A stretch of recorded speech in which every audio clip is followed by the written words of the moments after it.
Een standbeeld van Tomke. Cornelia is met Tomke en Janne-Joe onderwijs naar het museum. Wat is eens een museum, Cornelia?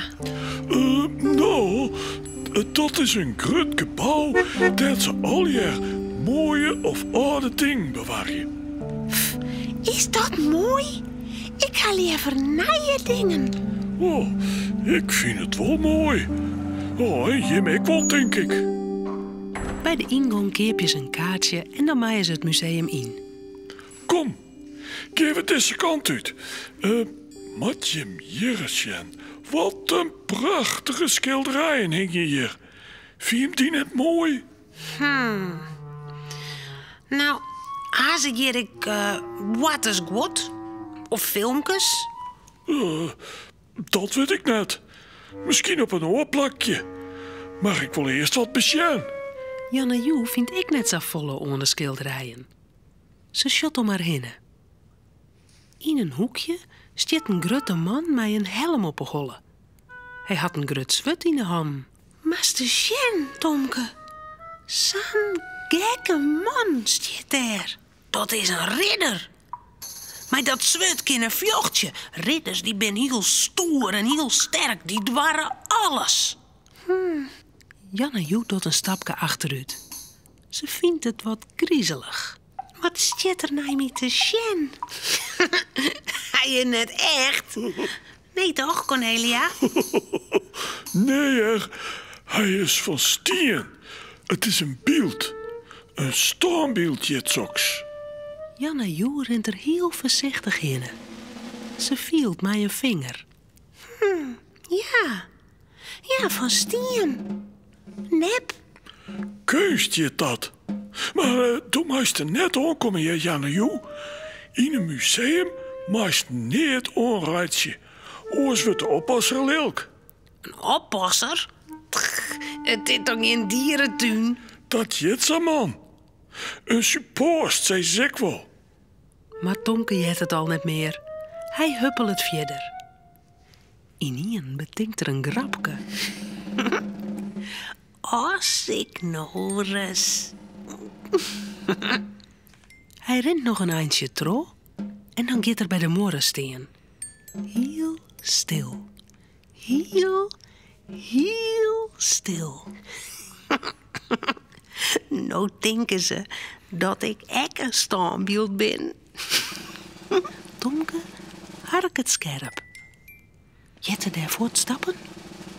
Ja, ze komen heel die dichterbij. Dan moeten hier mooie jurken hingen. Ja? Daar komen Janne-Joe en Cornelia de hoeken om. Zo, Dan joggen ze Tomke. zo nou, Cornelia. Hier is echt een standbeeld van Tomke. Oh ja, verdikje. Hij liep het correct echt. Oh, Cornelia jouwt Janne-Joe een kniepeertje. Janne-Joe laakt het eventjes. Ze joggen beide wel dat het de echte Tomke is. Cornelia en Janne-Joe rennen gewoon tro. Ze komen bij een plak dat meestal aan het werk west ha. Op de vlier liggen grutte oude kleden. Janne-Joe pakt Cornelia bij de arm en zaait: Zullen wij nou een krapje met Tomke uithellen? Wij verstopje u's onder een kleed. ja, goed, dat doen we. Ze krijgen een kleed en doggen het oer haar heen.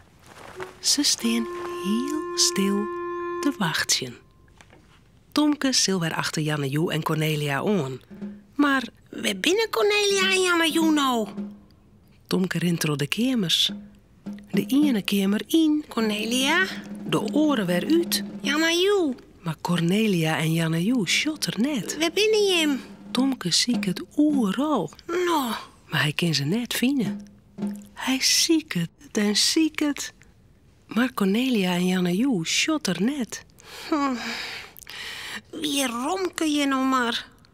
Dan kon je iets opspeuren. Maar Romke is thuis. Die kan hem net helpen. Hoe kom ik hier nou weer uit? Tomke wordt zawurig. Ik moet mijn hoesta. Tomke weet het net meer.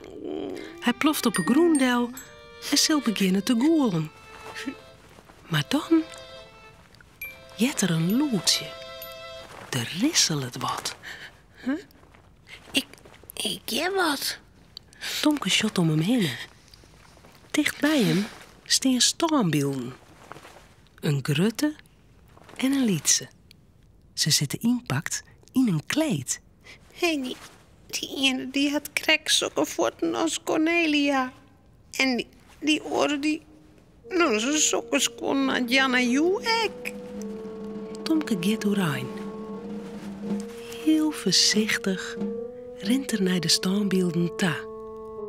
Tomke krijgt het kleed beet en hij truwt het omheen. Dan doet er zijn hand naar Cornelia. Tomke schrikt za. Hij valt haast achterover.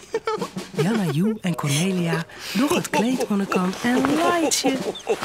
Grapke! Doe toch dat het echt weer, hè, Tomke? Ja, Ja, hier is ik me net voor de gek horen, maat Tomke. eigen schuld, dikke bult. Ja. Oh, Tomke. Romke, Cornelia en Tomke zullen sliepen. Het verhaaltje is nou uit. Voort ze op haar bedje kroepen, jouwen ze die nog gauw een tuut.